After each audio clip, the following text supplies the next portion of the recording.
Welcome everyone to my WrestleMania 28 review of last night's WrestleMania 28. I'm sorry I didn't do it last night because I was there live watching it. But anyway, going into WrestleMania 28, we had the once in a lifetime match between The Rock and John Cena, and the Venera match between The Undertaker and Triple H with your special guest referee, the Heartbreak Kid Shawn Michaels. So starting off WrestleMania, we have Lillian Garcia singing "America the Beautiful." She did a great performance, as she always does when she sings. Um, then we move on to the first match, which is the World Heavyweight Championship match between Sheamus and Daniel Bryan, a repeat of last year between those two guys, and also a repeat of last year with the World Heavyweight Championship match being first on the card. Sheamus would bro kick Daniel Bryan in a matter of 18 seconds after Daniel Bryan had kissed his girlfriend AJ. So congratulations to Sheamus. I told you in my predictions video that this is going to be a quick match. It's going to be a jobber match. So be prepared for Sheamus to win it. Then we move on to Kane versus Randy Orton, and I know my prediction was wrong in this one, but it was a pretty good match either way, no matter how it went. But Kane actually won a match after being demolished by Cena 2 months prior at Elimination Chamber. So congratulations to Kane by winning the match. As my prediction said, I said that Randy Orton was going to win, but Kane, deserved it as much as Randy Orton did. So congratulations to Kane from getting redemption from his John Cena loss and the loss to Randy Orton back last summer. Then we would move on is to the Big Show and Intercontinental Champion Cody Rhodes. This one I predicted Cody Rhodes was gonna win, but sadly another prediction that failed. But that's why it's called predictions. It's not official.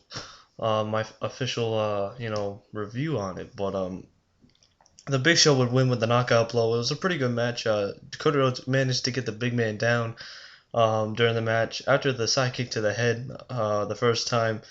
Big Show was about leaning towards the thing, but then he would get speared the second time as Cody Rhodes would attempt to do the side kick again, and Big Show would hit the world's the weapon of mass destruction, the WMD, on Cody Rhodes to win the match.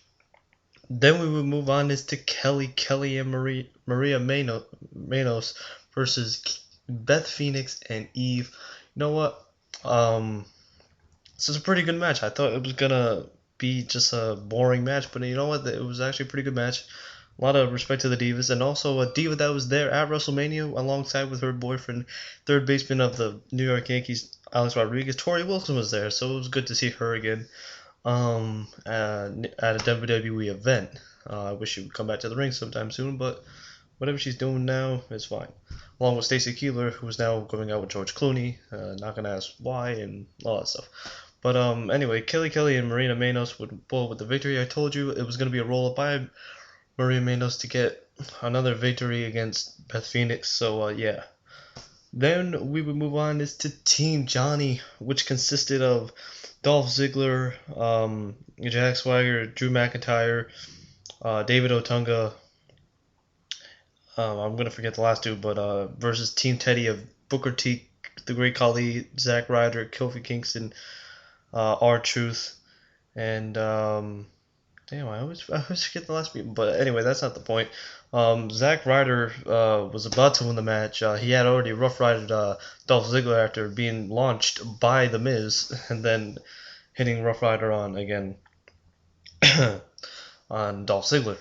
Excuse me about that. But then as he was about to hit the broski boot, Eve would kind of in a sense interfere by trying to bump up Zack Ryder by fist pumping with him before he would do the broski boot. But the referee would push Eve back, which would cause the Miz to capitalize on the opportunity to take out Zack Ryder with the skull crushing finale. 1, 2, 3. The Miz wins for Team Johnny, which was the disappointment of the night. But well, what are you gonna do?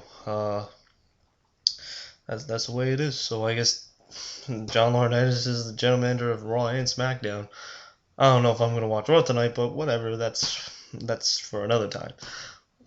So I guess congratulations to Team Johnny. You guys did excellent due to the Miz's awesomeness. But anyway, then we move on to the end of an era match between the Undertaker and Triple H with special guest referee, the Heartbreak Kid, Shawn Michaels, Mr. WrestleMania, whatever you want to call Shawn Michaels now, Mr. Hall of Fame, as your special guest referee. This match was a very brutal match as expected. Not a lot of bloodshed except for Undertaker bleeding just a little bit at the temple of his head, and Triple H bleeding on the side of his eye. But I mean, this was a brutal match. Undertaker would stop Triple H with the sledgehammer 3 times in the match. One time stepping on it, and then one time grabbing it actually away from his hands and actually holding it and using it to his advantage.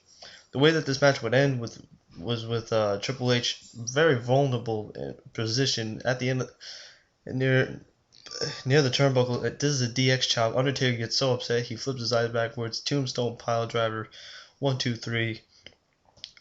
With your Shawn Michaels counting down the pin, and Triple H would be down for a long time after that match, and both men were so brutalized during that match. Undertaker was asked repeatedly by Shawn if he wanted to quit, and he said, "No, don't end the match, Shawn. Don't end the match." So the Undertaker and Shawn Michaels would assist Triple H by getting him up and bringing him up the entrance ramp. So we have 3 legends at the end of an era. Who knows when we'll see Triple H have another match, or The Undertaker, or Shawn Michaels. But the end of an era match really brought WrestleMania to its hype.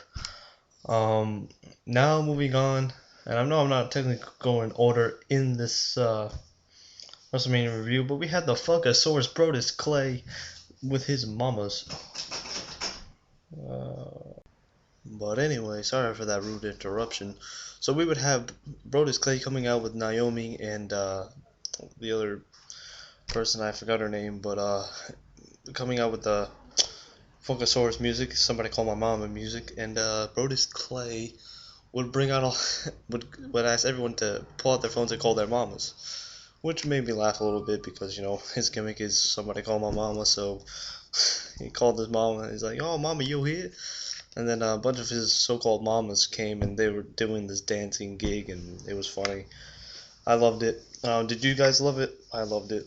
I mean, I was there. I loved it. Now moving on is to the once-in-a-lifetime match between The Rock, the most electrifying man in sports entertainment, the jabroni-beating, pie-eating, trailblazing, eyebrow-raising Rock came back to scratch a major itch, made John Cena his kung-pao bitch against the Fruity Pebble himself, John Cena. So John Cena would be introduced by MGK Machine Gun Kelly.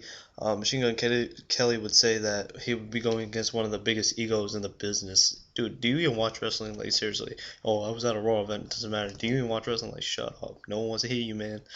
Anyway. So then we have Flo Rida doing singing Wild Ones and Good Feeling, bringing out The Rock. Then we would have the stare down between The Rock and John Cena like we had back 10 years ago with The Rock and Hulk Hogan. What a brutal match. Cena and Rock did a pretty good job during this match.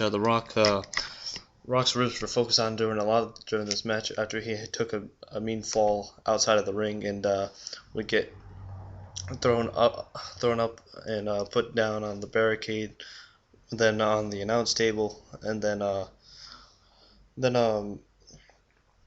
just repeated shots to the ribs.